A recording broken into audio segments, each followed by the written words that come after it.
umukiza Yesu agarutse aje mu cyubahiro kitarondorwa.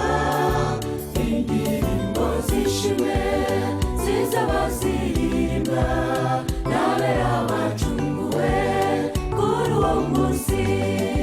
Mbega ibyishimo tuzagira nitumubona, yewe ku bwanjye nzaguruka kubw'ibyishimo, nishimira ko ncunguwe ubu utazongera kurira.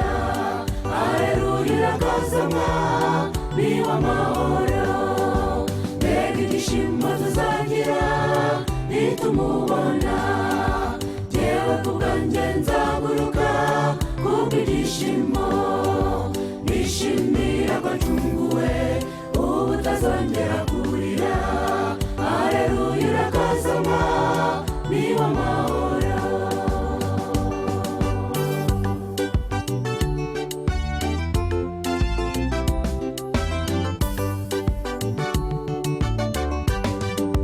Dore igihe ni gito abamwiringiye by'ukuri bakavanwa muri si mbi cyane.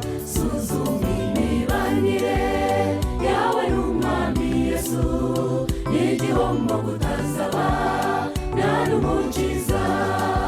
Mbega ibyishimo tuzagira nitumubona, yewe ku bwanjye nzaguruka kubw'ibyishimo, nishimira ko ncunguwe ubu utazongera kurira. Haleluya irakazama niwe amahoro. Mbega ibyishimo tuzagira nitumubona, yewe ku bwanjye nzaguruka kubw'ibyishimo, nishimira ko ncunguwe ubu utazongera kurira. Haleluya irakazama niwe amahoro.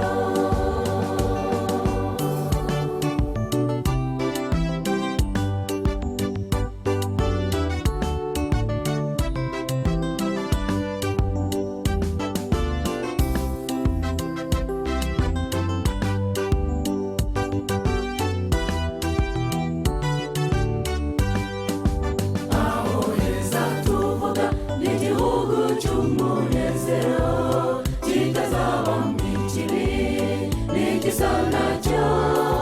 Niho abera bazabona baririmba indirimbo zo kunesha bashimira Yesu wabambwe. Bati utaza kubambwa Yesu umucunguzi, ntabwo twari kubona umunezero w'iteka. Ni wowe mwami ukwiriye kwimirwa mitazahanguka, ni wowe ukwiriye amashimwe ibihe byose. Bati utaza kubambwa Yesu umucunguzi, ntabwo twari kubona umunezero w'iteka. Ni wowe mwami ukwiriye kwimirwa mitazahanguka, ni wowe ukwiriye amashimwe ibihe byose. Ni wowe mwami ukwiriye kwimirwa mitazahanguka, ni wowe ukwiriye amashimwe ibihe byose. Ni wowe mwami ukwiriye kwimirwa mitazahanguka, ni wowe ukwiriye amashimwe ibihe byose.